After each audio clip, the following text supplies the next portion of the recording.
नमस्कार, जय हिंद, जय भारत।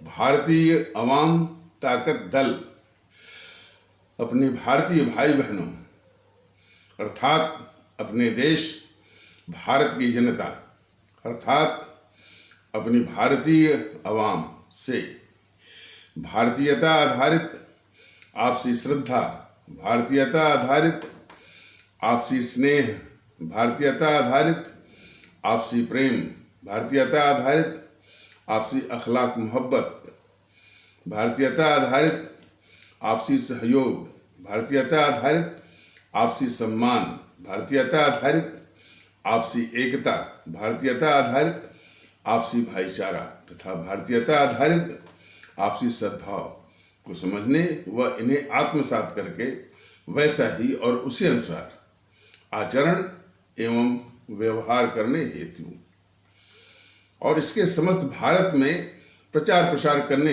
हेतु और इसकी अहमियत और महत्व को प्रत्येक देशवासी को समझाकर उसे अपनाते हुए वैसा ही और उसी अनुसार आचरण एवं व्यवहार करने हेतु और प्रत्येक देशवासी को अपना ही भारतीय भाई बहन मानकर, समझकर और अपनाकर उनके साथ वैसा ही और उसी अनुसार आचरण एवं व्यवहार करने हेतु सतत, सदैव और हमेशा अदब के साथ, आदर के साथ अर्ज करता है, विनती करता है। देखिए, ये फिर राहुल गांधी जो इसकी फितरत है हमेशा देश के साथ गद्दारी करने की, वो रुक नहीं रही है। फिर जाकर के लंदन के कैम्ब्रिज यूनिवर्सिटी में देश के खिलाफ गद्दारी किया। कह रहा है कि देश में लोकतंत्र नहीं है और दुश्मन चीन की तारीफ कर रहा है कि चीन बहुत प्रगतिशील है, वहां शांति है।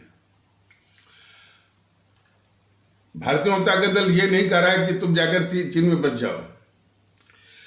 भारतीय जनता दल ये कह रहा है कि ये राहुल गांधी ये बराबर देश के खिलाफ जब भी उसको मौका मिलेगा गद्दारी करता रहेगा और ये बीजेपी और मोदी महोदय इस गद्दार राहुल गांधी से देश के खिलाफ गद्दारी करवाते रहेंगे। ये यथार्थ है। ये राहुल गांधी जब भी उसको मौका मिलेगा, कोई मौका छोड़ेगा नहीं, देश के खिलाफ गद्दारी करता रहेगा। अब बीजेपी वाले और मोदी महोदय इस गद्दार राहुल गांधी के द्वारा देश के खिलाफ गद्दारी करवाते रहेंगे।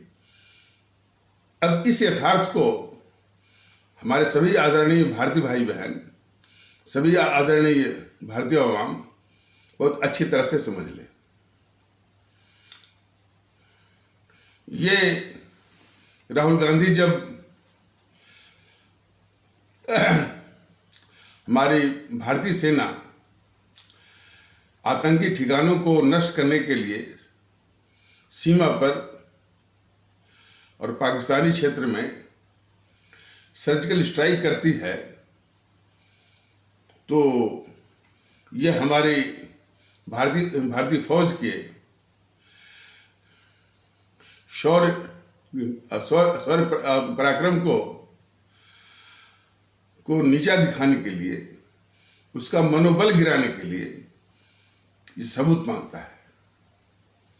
तब भी बीजेपी वालों को, मोदी महोदय को राहुल की गद्दारी नहीं दिखती है।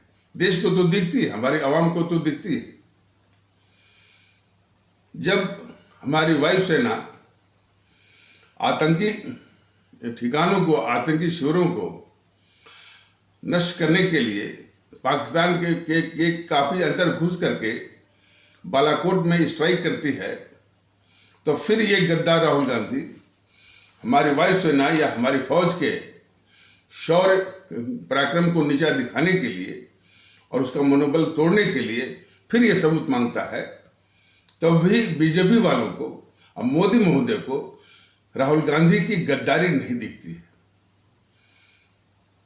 ऐसा नहीं कि गद्दारी नहीं, गद्दारी तो दिखती है, ये कभी समझदार नहीं, इनको गद्दार नहीं कहते हैं देश का।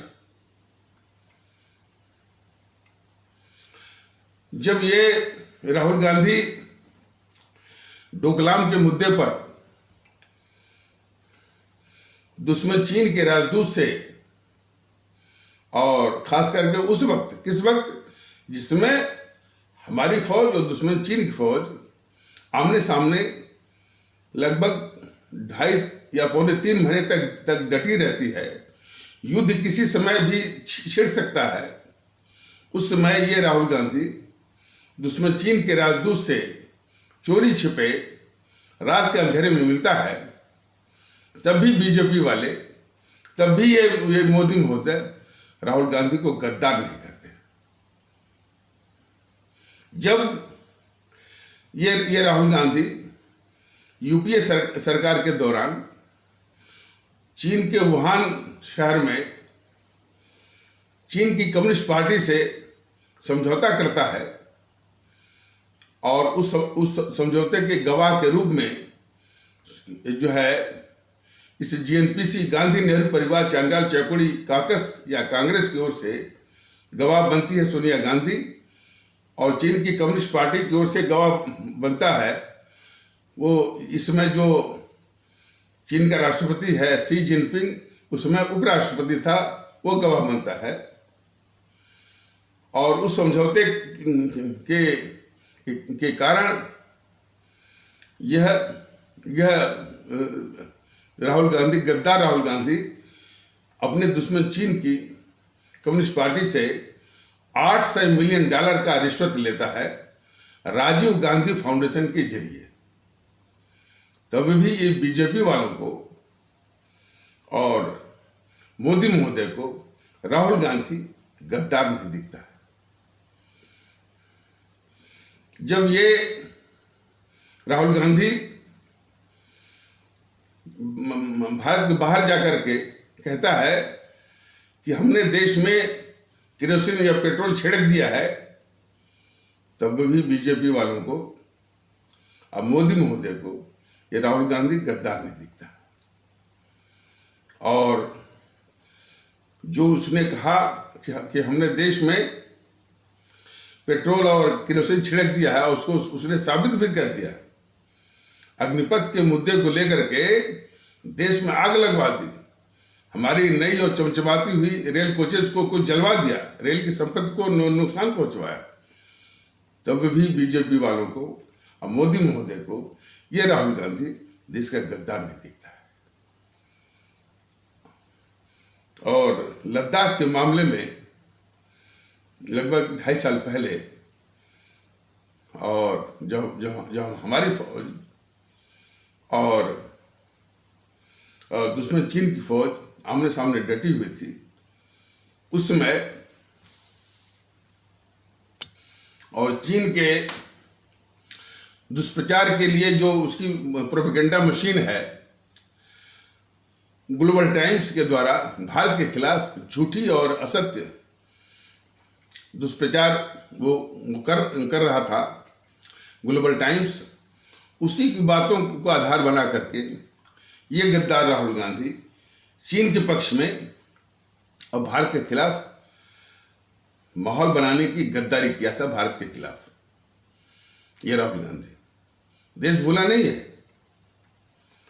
और जब ये राहुल गांधी कहता है कि भारत देश ही नहीं है, भारत राष्ट्र ही नहीं है,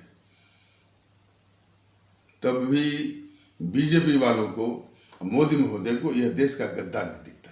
कितनी बात। अब सवाल यह है कि बीजेपी वाले, मोदी महोदय इस राहुल गांधी से कितनी और गद्दारियां करवाएंगे, तब इनके मुंह से निकलेगा कि ये राहुल गांधी देश का गद्दार है। सवाल इस बात का है। हमारे देश के लोग जरा गौर से देखें, और ये अपने को राष्ट्रवादी कहने वाले पार्टी और मोदी महोदय देश के गद्दारों की रक्षा करते हुए इनको शर्म नहीं आती है कि राष्ट्रवाद पर वोट मांगते हैं और देश के गद्दारों को सहूलियत देते हैं। और ये राहुल गांधी हमारे देश की जनता के लूटे हुए पैसे, जो कि काला धन इन सबों ने जो जमा किया है, उस लूट के पैसे पर साल के सिर्फ 3 ही 4 महीने भारत में रहता है और शेष महीने जो है विदेशों में जाकर के गुलछरे उड़ाता है, ऐश करता है। तब भी बीजेपी वालों को और मोदी महोदय को यह देश का लुटेरा नहीं दिखता।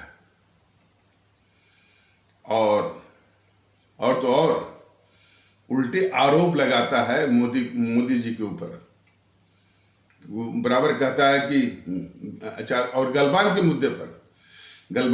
मुद्दे पर जो धोखे से चीन की सेना, हालांकि वहां पर यह व्यवस्था है जो कि समझौते हुए हैं, उसके अनुसार कोई अस्त्र शस्त्र का प्रयोग दोनों पक्षों की सेनाओं को नहीं करना है। लेकिन वो सब लाठी डंडे लेकर के हमारे सेना पर आक्रमण किया और 20 जवान हमारे वो शहीद हो गए। उसके जवाब में ये इंटरनेशनल एजेंसी की रिपोर्ट है, रूस की जो KGB जो खुफिया एजेंसी, उसकी रिपोर्ट है कि 50 से अधिक चीनी सैनिकों को मार गिराया हमारी भारतीय फौज ने। तब भी ये गद्दार राहुल गांधी चीन का ही पक्ष लेता है।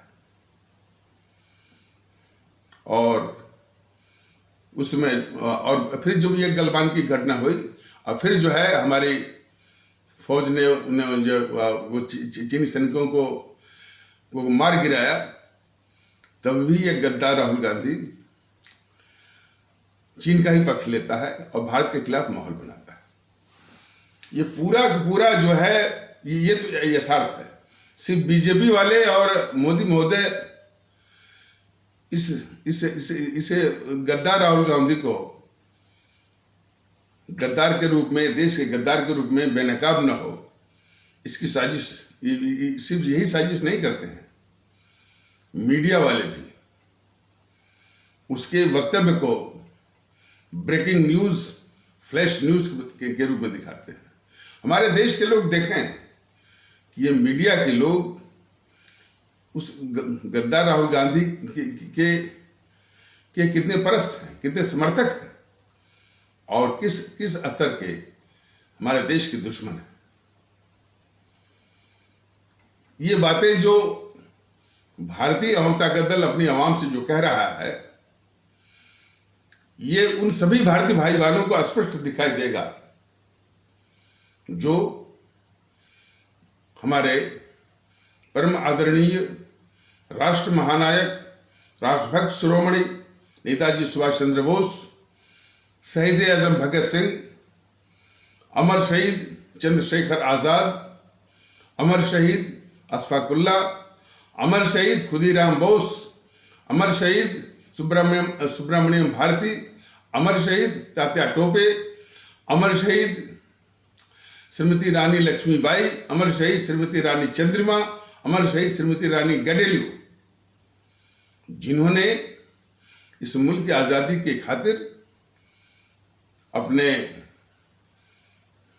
प्राण सहित सर्वस्व भारत माता की बल वेदी पर अर्पित कर दिया और जिनकी कुर्बानी शहादत की बदौलत ही इस देश को हम आप सभी को आजादी नसीब हुई। तो उनकी जज्बे से और उनकी निगाहों से आप देखेंगे तो जो भारतीय जनता दल अपनी आवाम को बता रहा है, उसी तरह या उससे भी अधिक स्पष्ट आपको दिखेगा कि ये राहुल गांधी देश का कितना बड़ा गद्दार है। और ये बीजेपी और मोदी जो अपने को राष्ट्रवादी कहते हैं, ये किस तरह की अपने मुल्क के खिलाफ राहुल गांधी को, इस गद्दार राहुल गांधी को बचाने की देश के खिलाफ गद्दारी कर रहे हैं ये बीजेपी वाले। और ये नाकाबिले बर्दाश्त है। कुछ लोग कह सकते हैं कि साहब जब ये स्थिति है तो मोदी महोदय को वोट क्यों मिल रहा है,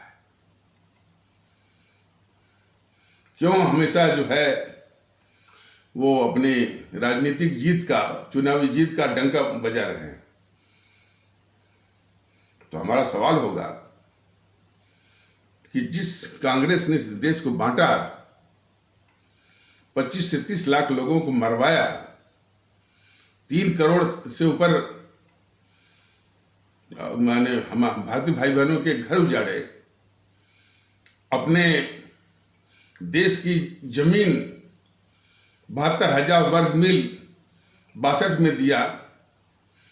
उसके पहले 1959 में हिंदी चीनी भाई भाई का नारा चीन के प्रधानमंत्री चाउ एन लाई को बुला करके चीन की सेना को नेफा, नॉर्थ ईस्टर्न फ्रंटियर एजेंसी, जो कि आज की तारीख में अरुणाचल प्रदेश है, उसमें घुसवाया।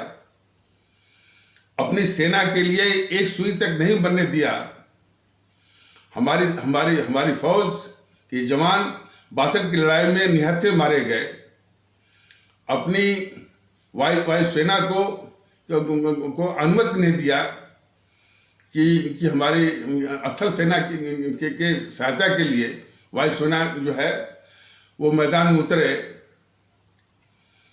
और जिस नेहरू ने माउंटबेटन से मिलकर के, माउंटबेटन हमारा दुश्मन है, इस देश का दुश्मन था, उससे मिलकर के हमारे परम आदरणीय राष्ट्र महानायक राजभक्त शिरोमणि नेताजी सुभाष चंद्र बोस को अंतरराष्ट्रीय अपराधी घोषित करवाया।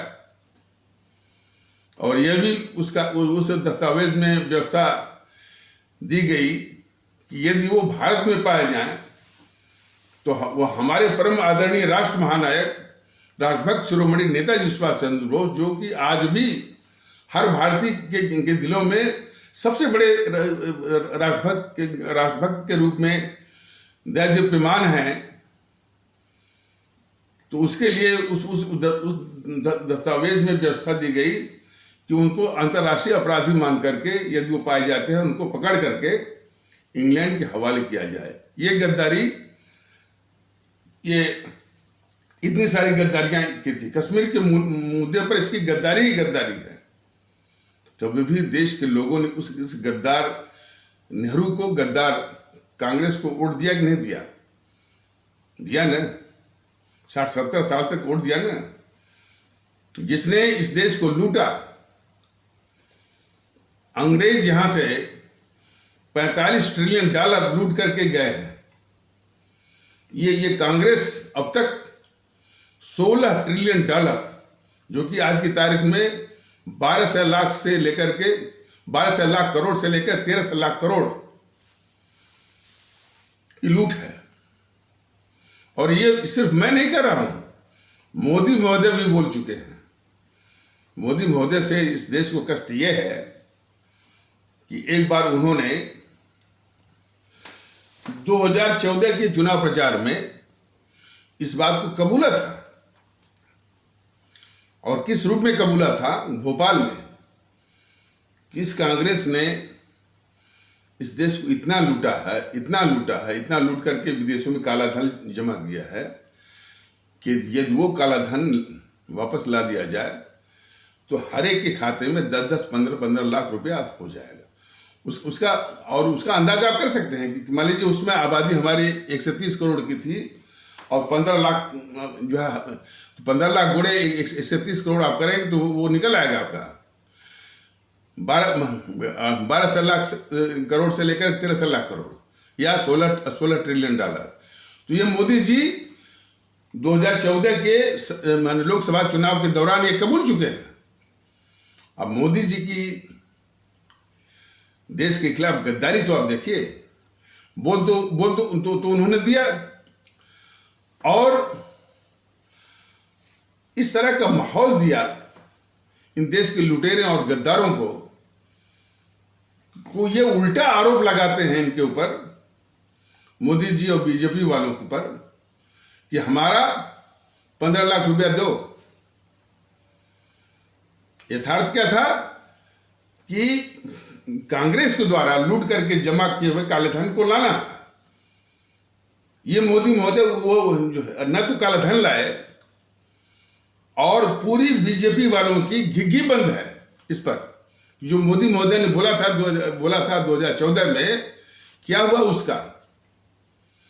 और एक एसआईटी स्पेशल इन्वेस्टिगेटिंग टीम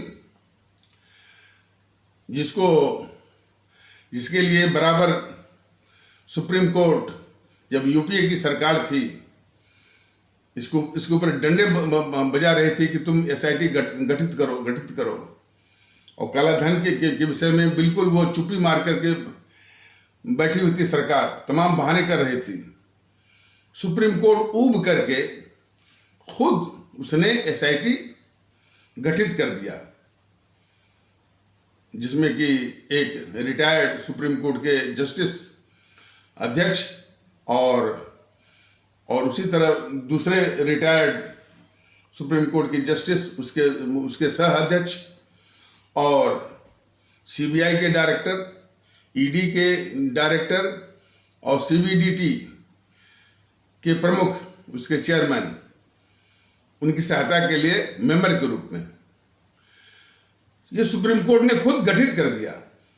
लेकिन ये यूपीए की सरकार इतनी बेहया थी कि जो गठित किया सुप्रीम कोर्ट ने काला धन लाने के लिए, उसको उसने लागू ही नहीं किया। तो मोदी महोदय ने जब 2014 में जिस दिन उन्होंने प्रधानमंत्री पद का कार्यभार संभाला, तमगा लूटने के लिए उस एसआईटी को लागू कर दिया। तो यहां तक तो मोदी महोदय ने तमगा लूटा, लेकिन इसके बाद उस एसआईटी ने क्या किया, कितना काला धन लाया, किसका काला धन लाया, बिल्कुल यह अंधेरे में चला गया। और मोदी महोदय की, बीजेपी वालों की देश के खिलाफ गद्दारी तो देखिए कि इस पर ये बिल्कुल वो गेंडुली मार के बैठे हुए हैं, गेगी इनकी बंद है कि जो एसआईटी गठित करने का जो लागू किया सुप्रीम कोर्ट के आदेश को, उस एसआईटी के विषय में उस एसआईटी ने क्या किया, कितना काला धन लाया, बिल्कुल ये चुप्पी साधे बैठे हैं सिर्फ। और ये सिर्फ जो है गद्दार जीएनपीसी को बचाने के लिए, ये इनका चरित्र है। और दिन रात इस गद्दार राहुल गांधी से प्रलाप सुनते रहते हैं। और ये जीएनपीसी वाले जब भी चीन के साथ मौका होता है, चीन को जमीन देकर के जो गद्दारी किया है जवाहरलाल नेहरू, और चीन को सिर्फ जमीन ही नहीं दिया, चीन को 72,000 वर्ग मील ही नहीं दिया 62 में। उसके पहले, जैसा कि मैंने उसके पहले खुद वो गद्दार नेहरू ने 1969 में हिंदी चीनी भाई भाई का नारा लगवाया था। किसको बुला करके? दुश्मन चीन के प्रधानमंत्री चाउ एन लाई को बुला करके। और इतना ही नहीं, ये संयुक्त राष्ट्र संघ की जो सुरक्षा परिषद है, तो चूंकि भारत संयुक्त राष्ट्र संघ का संस्थापक सदस्य है, बुनियादी सदस्य है, तो इस सदस्य होने के नाते संयुक्त राष्ट्र संघ ने सुरक्षा परिषद की जो अस्थायी सीट है वीटो पावर वाली, भारत को दी थी। लेकिन ये गद्दार जवाहरलाल नेहरू भारत को मिली हुई सुरक्षा परिषद की वीटो पावर वाली अस्थायी सीट जो भारत को मिली हुई थी, उसको इसने दुश्मन चीन को दे दिया। ये सारी बातें जो भारतीय जनता दल बता रहा है, सब यथार्थ हैं। इन गद्दारों ने क्यों छिपाया था, सवाल इस बात का है। इस बात को इनको बीजेपी वाले भी जानते हैं, अभी भी क्यों छिपा रहे हैं। मोदी महोदय भी जानते हैं, अभी भी क्यों नहीं बोलते हैं कि ये गद्दार जवाहरलाल नेहरू जो परमानेंट सीट के लिए आज दर दर की ठोकरें खा रहे हैं, मोदी जी सबका समर्थन जुटा रहे हैं, कभी रूस से कहलवाते हैं, कभी जापान से कहलवाते हैं, कभी फ्रांस से कहलवाते हैं, कभी ब्रिटेन से कहलवाते हैं। वो भारत को मिली हुई थी। ये गद्दार जवाहरलाल नेहरू वो परमानेंट सीट वाली वीटो पावर जो है इसने दुश्मन चीन को दे दिया। इस स्तर की गद्दारी किया है जवाहरलाल नेहरू भारत के खिलाफ। एक विशेषता और है, जो ये बातें भारतीय जनता दल बता रहा है, इस पर एक शब्द भी समाजवादी पार्टी के लोग, बहुजन समाज पार्टी के लोग, शिवसेना के लोग, अकाली दल के लोग और आम आदमी पार्टी के लोग, टीडीपी के लोग, वाईएसआरसी के लोग, एनसीपी के लोग, डीएमके और एआईएडीएमके के लोग एक शब्द नहीं बोलते हैं। सवाल इस बात का है कि जिनको देश की मार्मिक बातों पर कुछ कहना ही नहीं है, हमेशा विखंडन की राजनीति करते हैं। हमारे देश के आवाम खुद फैसला करे कि क्या यह देश में रहने के काबिल हैं। वास्तव में यदि ये चुनाव आयोग भी जागरूक होता, देशभक्ति की बात है, तो सबकी मान्यता ये छीन लेता है, लेकिन वहां भी वही आलम है। बस ये सपा हो, ये कांग्रेस वाले हों, आम आदमी पार्टी, बस महंगाई बेरोजगारी। जब भी यूपीए का शासन रहा है, हमेशा डबल डिजिट का इन्फ्लेशन रहा है और कितने लोग बेरोजगार रहे हैं इसका भी रिकॉर्ड है। आज उनके मुंह से बेरोजगारी महंगाई। बस हाँ, लेकिन ये मौके दे रहे हैं बीजेपी वाले उनको। देखिए, इस जीएनपीसी के विषय में, राहुल गांधी के विषय में और हाल में ये तो आप मैंने इसी वीडियो के माध्यम से बताया गया था कि ये जो गद्दारी तो है ही, लुटेरे तो हैं ही। ये राहुल गांधी और प्रियंका गांधी और जो है राहुल गांधी का जो जीजा है रॉबर्ट वाड्रा मिलकर के हरियाणा के किसानों की और राजस्थान के किसानों की ये सब जमीन हड़पे हैं। ये राष्ट्रवादी बीजेपी वाले, ये राष्ट्रवादी मोदी महोदय आज तक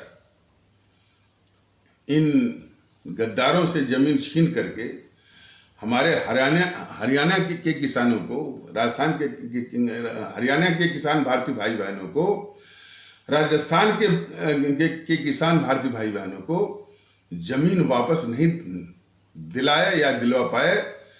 ये नकली राष्ट्रवादी मोदी महोदय और नकली राष्ट्रवादी बीजेपी वाले तो किसानों की जमीन हड़पने वाले हैं। और अब वो हड़पने की जो कथा व्यथा है वो पीछे हो गई। वहां पर अब जो है उद्योग लग रहे हैं, विदेशी निवेश हो रहा है। 25,000 करोड़ का उसमें सोलर एनर्जी का उद्योग लग रहा है और उस किसानों की हड़पी हुई जमीन पर लगे हुए उद्योग पर जो बिजली सोलर एनर्जी पैदा होगी उसको खरीदने के लिए गुजरात सरकार, महाराष्ट्र सरकार तैयार हो गई है। इस कदर की गद्दारी चल रही है हमारे देश में जीएनपीसी के द्वारा और बीजेपी वालों के द्वारा। ये सारी बातें जो है जाना जरूरी है। और उस पर से ये मोदी महोदय कहते हैं कि जो है सबका साथ, सबका विश्वास, सबका प्रयास और सबका विकास, सब बकवास, सभी बकवास, देश को धोखा देने वाली। कोई कह सकता है कि जब इतना यथार्थ है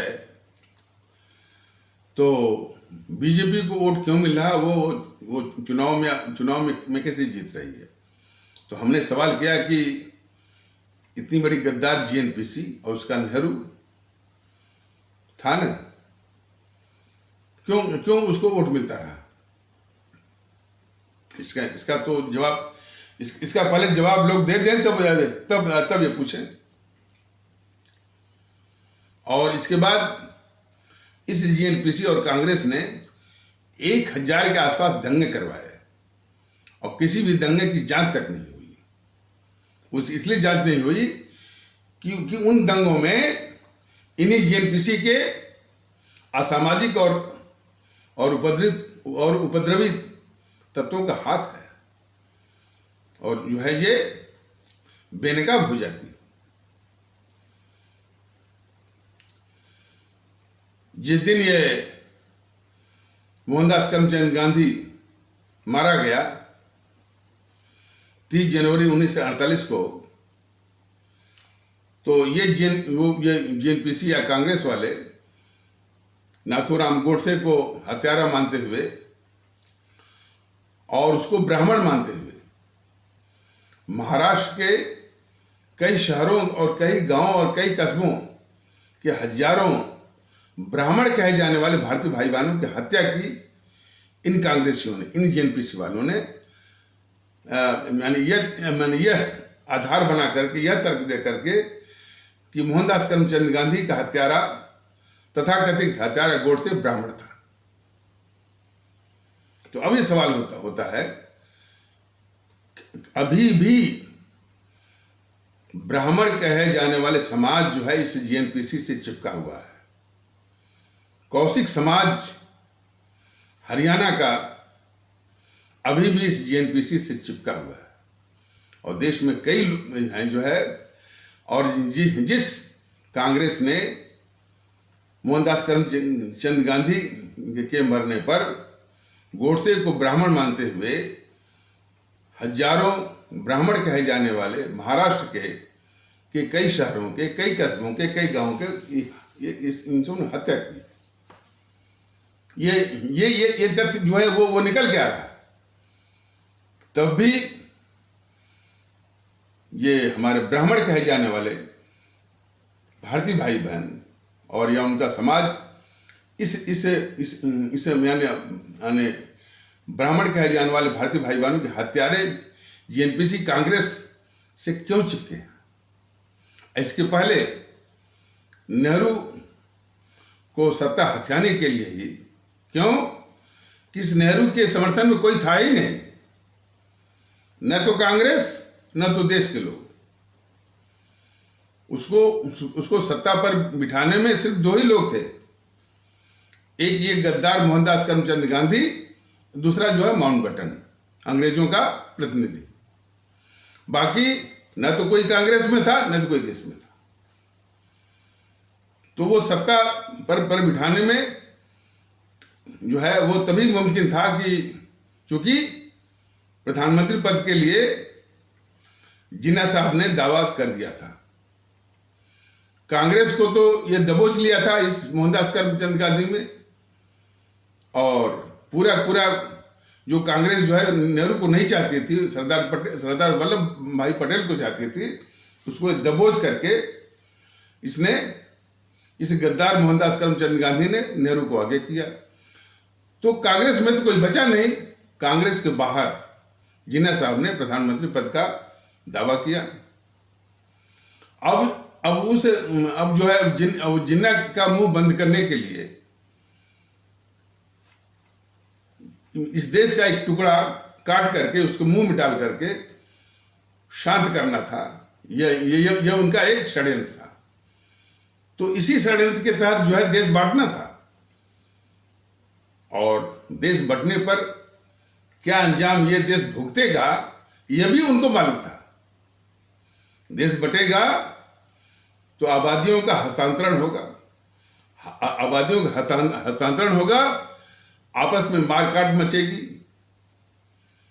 और वो आपस में मारकाट उनके बीच में मची जो कि कुछ ही दिन पहले अंग्रेजों के खिलाफ इस देश की आज़ादी के लिए कंधे से कंधा मिला करके जो है वो आज़ादी की लड़ाई या आज़ादी की जंग लड़े थे, वही आपस में जो है वो कट मरे।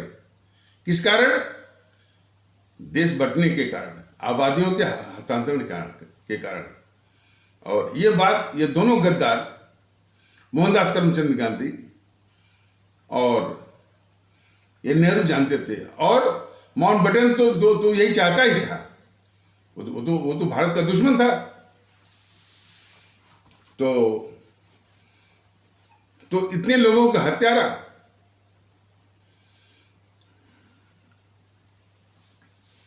और यहां तक कि अब ये तथ्य, सारे इस तरह के तथ्य जो इन सबों ने दाब के रखा, छुपा के रखा। कांग्रेस ने खुद देश के बंटवारे का प्रस्ताव पास किया हुआ है, अपनी कार्य समिति से भी और अपनी उसकी जो महासभा जनरल बॉडी से भी।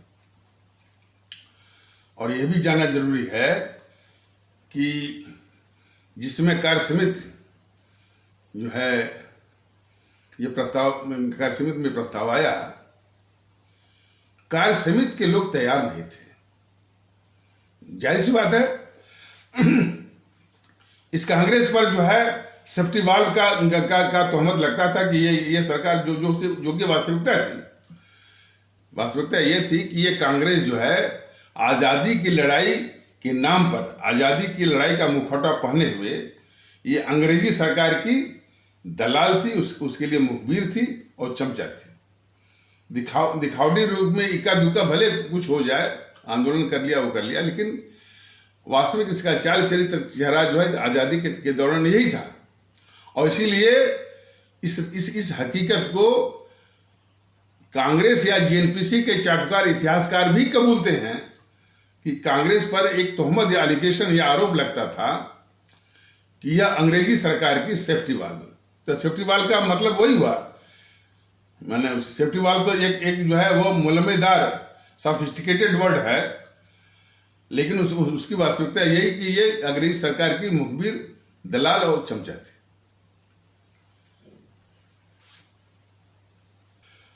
जब अंग्रेज जाने को हुए और अंग्रेज को भगाने में भी फिर ये सब झूठ मैंने जो फैलाए हुए हैं कि गांधी के जो है जो डंडी से बिना खड्ग बिना ढाल वो छोटी सी लाठी से अंग्रेज भाग गए।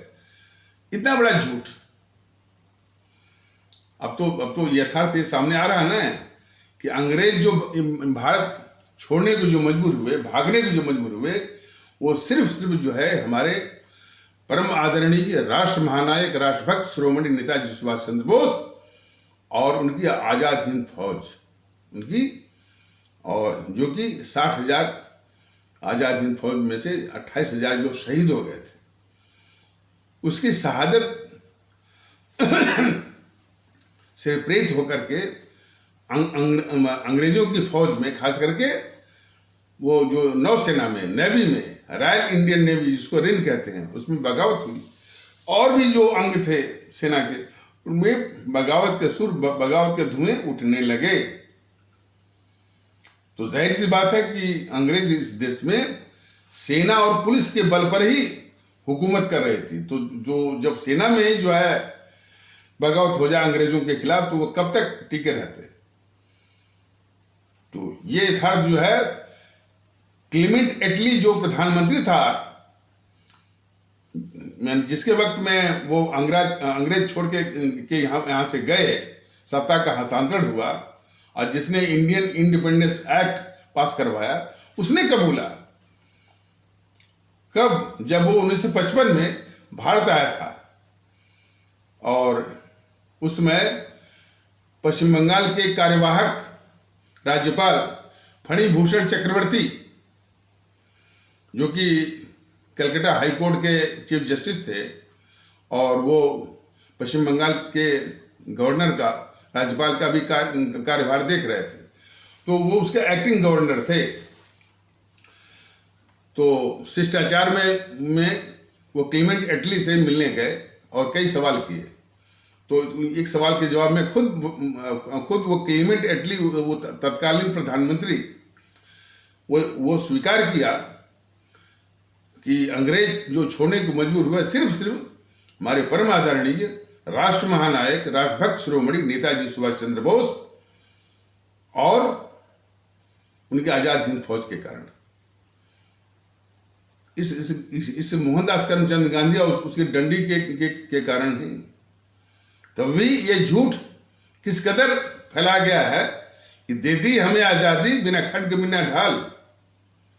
बताइए, ये सुनते हुए हर एक देशभक्त को, हर एक जिसे भी इस भारत से मोहब्बत है, उसको उबकाई आती है, उसको नौसिया आता है ये सुन करके कि दे दी हमें आजादी बिना खड्ग बिना ढाल, साबरमती के संत तूने कर दिया कमाल। तो ये नौसिया कब तक समाप्त होगा? मैं तो नहीं समझता हूं कि ये जेएनपीसी वालों ने तो ये फैलवाया था, बीजेपी वाले जो है उसी को जारी रखे हुए हैं। उसी गद्दार मोहनदास करमचंद गांधी को आज भी बीजेपी वाले राष्ट्रपिता के रूप में पूज रहे हैं, महात्मा के रूप में पूज रहे हैं। और उसकी जो जयंती है 2 अक्टूबर वाली मना रहे हैं, और मनाते हुए वो दुविधा के शिकार भी हो गए, तब भी वो छोड़ने को तैयार नहीं। दुविधा कैसी दुविधा? मोहनदास करमचंद गांधी को ये बीजेपी वाले महात्मा या राष्ट्रपिता के रूप में पूजा करते हैं, और उस मोहनदास करमचंद गांधी के तथाकथित हत्यारे, हालांकि भारतीय जनता दल उनको हत्यारा नहीं मानता है, गोडसे को, नाथूराम गोडसे को हत्यारे को ये बीजेपी वाले देशभक्त भी बोलते हैं। तो ये इनसे बिल्कुल हमारी आदरणीय आवाम से पूछे कि तुम जो है, या आप जो है मोहनदास करमचंद गांधी को राष्ट्रपिता भी मानते हो, महात्मा भी कहते हो, और उसके हत्यारे को देशभक्त भी कहते हो। इस तरह की दुविधा क्यों पाल रहे हो?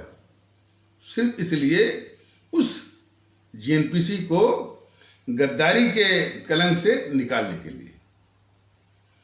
तो इस तरह से ये साजिश कर रही है बीजेपी। और हाँ, तो बात यह थी कि इसको वोट क्यों मिल रहा है बीजेपी को। तो वो सवाल उठा था कि उस नेहरू को, इस कांग्रेस को वोट क्यों मिला, जिसके नेहरू ने इतनी बड़ी गद्दारी की, और जिस जेएनपीसी ने 1000 के आसपास दंगे करवाए और किसी की जांच नहीं करवाई, जिस गद्दार इंदिरा गांधी ने हमारे पंडित दीनदयाल उपाध्याय, ललित नारायण मिश्र जो कि उसी इंदिरा गांधी का एक कैबिनेट सहयोगी था, कैबिनेट कलीग था, उसकी हत्या करवाए, शास्त्री जी को मरवाया, और एक नागरवाला था, बैंक का कर्मचारी। नागरवाली की सत्यता यह है कि ये इंदिरा गांधी उस जमाने में जो है प्रधानमंत्री की क्षमता में बैंकों से सीधे कैश निकलवाती थी। ये नागरवाला जान गया। अब ये इंदिरा गांधी की आवाज निकाल करके यह भी वही धंधा बैंकों से कैश निकलवाने का करने लगा। तो अब वो पकड़ा गया। तो पकड़ा गया तो ये सामने आया कि वो इंदिरा गांधी की आवाज बोल करके कैश निकलवाता था। तो अब ये बात आगे बढ़ी कि क्या इंदिरा गांधी भी बैंकों से कह करके सीधे कैश निकलवाती थी।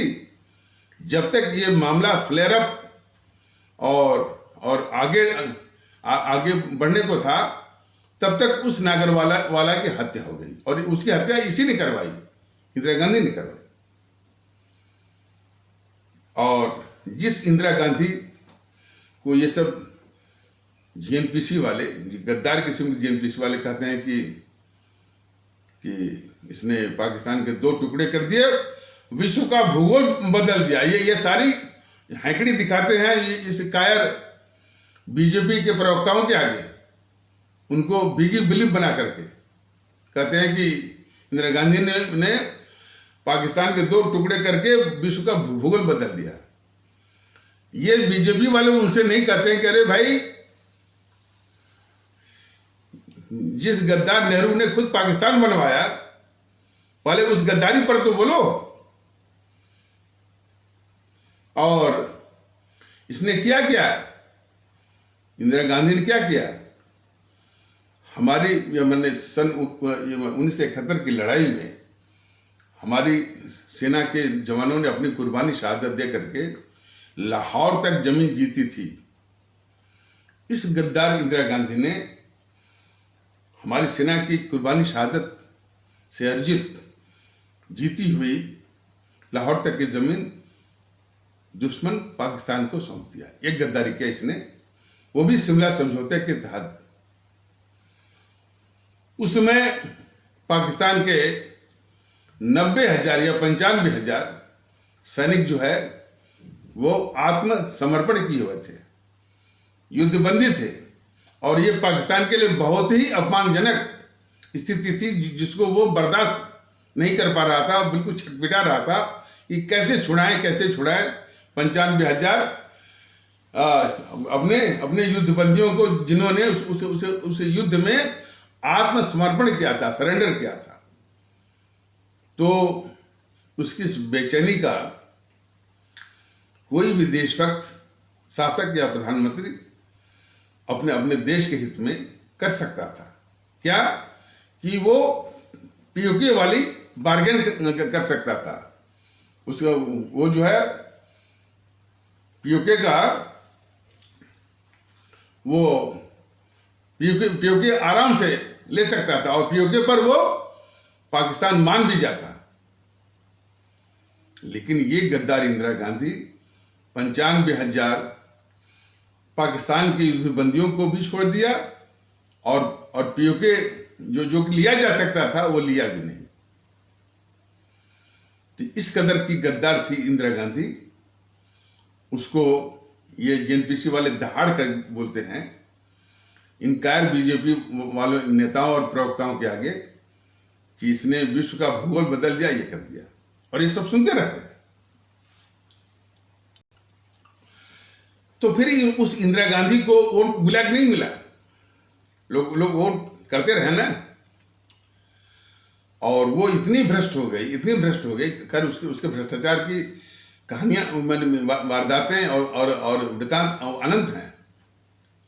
उसके खिलाफ जयप्रकाश नारायण जी, जो कि काफी वृद्ध हो गए थे और राजनीति छोड़ चुके थे, उनको कूदना पड़ा इंदिरा गांधी के भ्रष्टाचार के खिलाफ। और उन्होंने इस कदर अपने उस आंदोलन को आगे बढ़ाया कि वो इंदिरा गांधी की कांग्रेस हार गई 1977 के चुनाव में। और वो हार इतनी शर्मनाक थी कि उत्तर भारत की 300 सीट में से महज 9 सीट ही जीत पाई कांग्रेस, जेएनपीसी। इतनी शर्मनाक थी। और स्वतंत्र भारत के इतिहास में पहली बार जनता पार्टी एकमात्र जनता पार्टी थी जिसने 50% से अधिक मत पाए थे। आज तक कोई भी पार्टी जो है जीतने वाली, अब जैसे बीजेपी कितना इसको वोट प्रतिशत मिलता है, 31, 32, 33। और राजीव गांधी जो है पाया था, जबकि उसको 4 से 15 सीट मिली थी, तो 39%। लेकिन जनता पार्टी 51%। ये किसने दिलवाई? हमारे जयप्रकाश नारायण जी ने, जो कि इंदिरा गांधी के भ्रष्टाचार के खिलाफ आंदोलन किए थे। अब वो बात दूसरी है कि 27 महीने तक की वो सरकार चली। फिर ये चरण सिंह ने जो है गद्दारी किया देश के साथ। जिस कांग्रेस के या इंदिरा गांधी के भ्रष्टाचार के खिलाफ जो है जनता पार्टी खड़ी की गई, उसी की पीठ में ये छुरा भोंका चरण सिंह। और जिसके खिलाफ जो आंदोलन किए थे जयप्रकाश नारायण जी, उसी की चरण में जाके गिरा ये चरण सिंह सिर्फ प्रधानमंत्री पद की लालच में। तो निरा गद्दारी है उसकी, चरण सिंह की गद्दारी है। तो फिर वो कांग्रेस तंग गई और देश के लोगों ने देखा कि आखिर इनको जिता करके क्या लाभ, जब इसके नेता फिर उसी इंदिरा गांधी की शरण में जा रहे हैं जिसने इस देश को लूटा है, तो इनको दंडित किया। अब बुरी तरह जो है 1980 के चुनाव में हारे ये। तो उस इंदिरा गांधी को वोट मिलता रहा।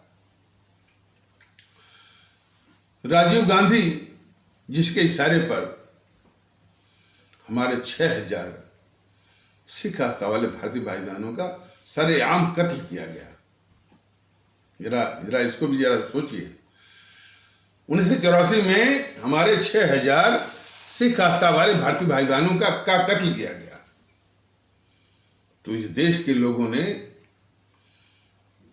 आजाद भारत के इतिहास में सर्वाधिक एमपी के साथ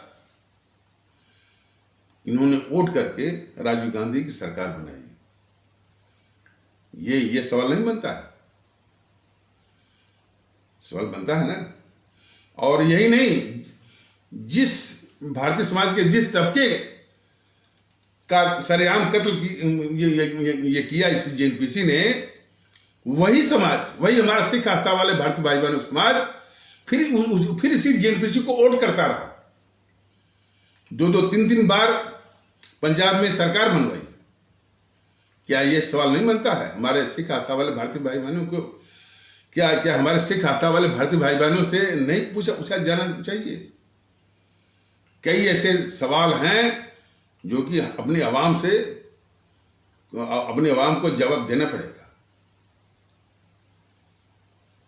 तो इसी तरह की दुविधाओं में, इसी तरह की मानसिक गुलामी के कारण आज मोदी जी बिल्कुल गद्दारी कर रहे हैं देश के खिलाफ। इन गद्दारों को बचा करके, इनको पाल करके, इनके सारे गद्दारी के पापों को धुल करके तब भी इनको वोट मिल रहा है। तो जो सवाल भारतीय जनता दल कर रहा है कि जिस हमारे सिख आस्था वाले भारतीय भाई बहनों का सरेआम कत्ल करवाया, वही सिख आस्था वाले भारतीय भाई बहन पंजाब में इस जेएनपीसी की सरकार बनवाते हैं। ये सवाल नहीं है, इस सवाल का जवाब देना पड़ेगा। और पश्चिम बंगाल में भी ये कम्युनिस्ट वाले, देखिए, हमारे परम आदरणीय राष्ट्र महानायक राष्ट्रभक्त शिरोमणि नेताजी सुभाष चंद्र बोस जो है, सिर्फ पश्चिम बंगाल में नहीं, पूरे देश में जो है देशभक्ति के रूप में, देशभक्त के रूप में, कुर्बानी शहादत के रूप में सबसे बड़े आदर्श के व्यक्तित्व के रूप में आज भी देदीप्यमान है, ज्वलंत है।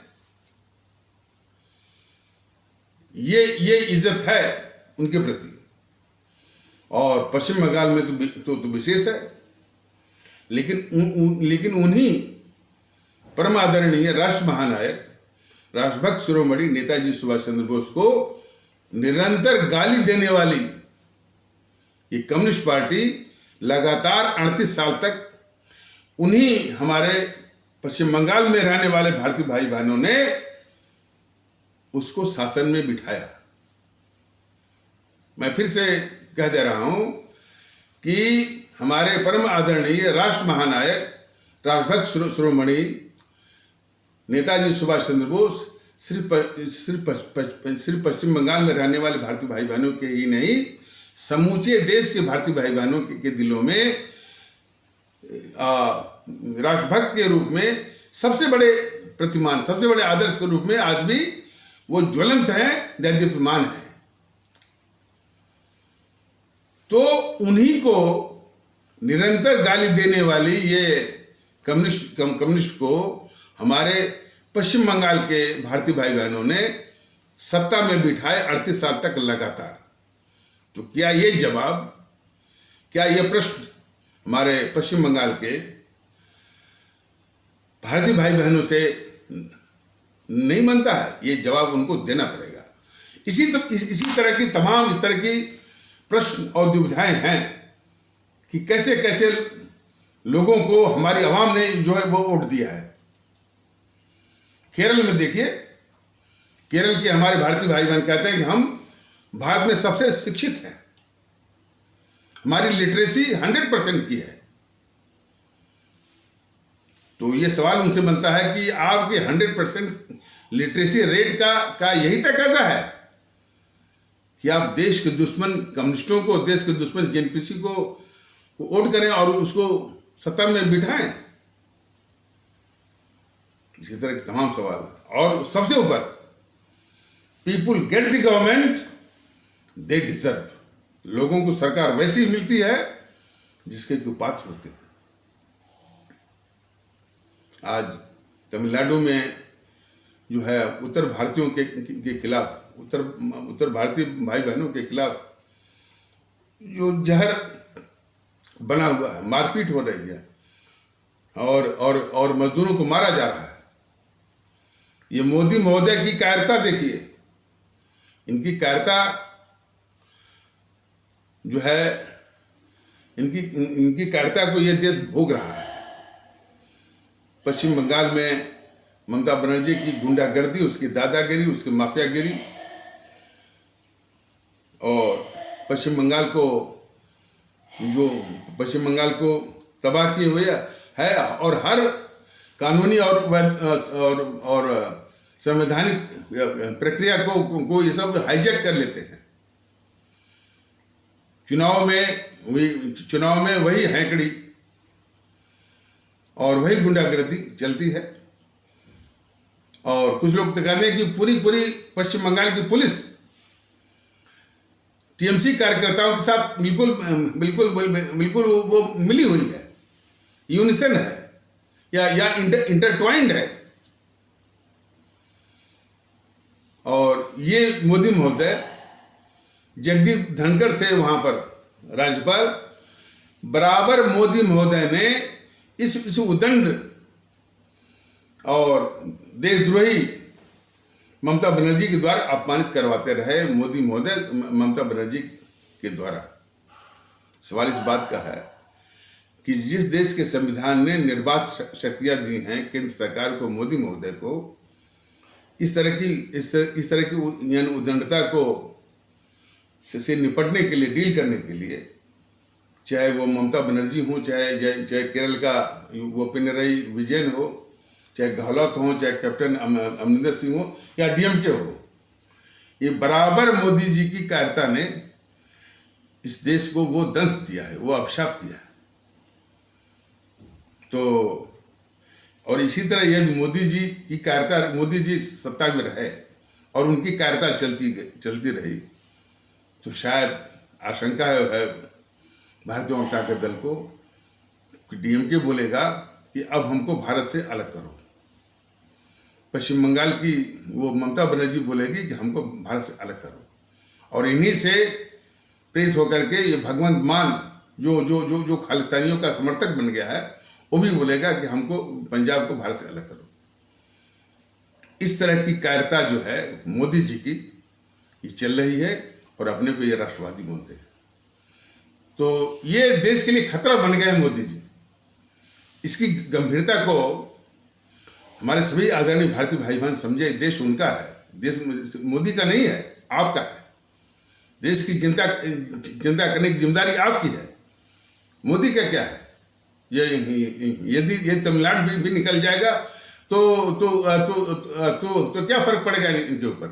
पश्चिम बंगाल भी निकल जाएगा तो क्या फर्क इन पर पड़ेगा? बस इनको सत्ता चाहिए।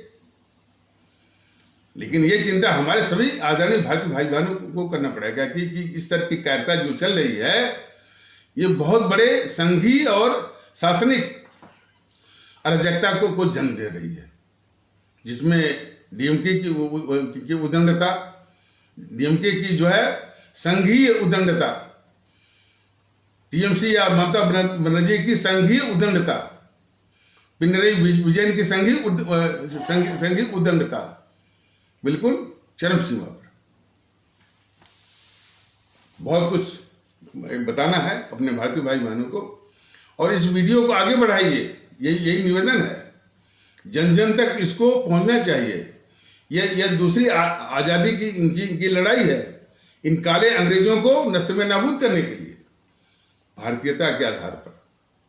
तो इन्हीं आवश्यक शब्दों के साथ इस आवश्यक ऊपर चर्चा को यहीं पर विराम दिया जाता है। तब तक के लिए नमस्कार, जय हिंद, जय भारत।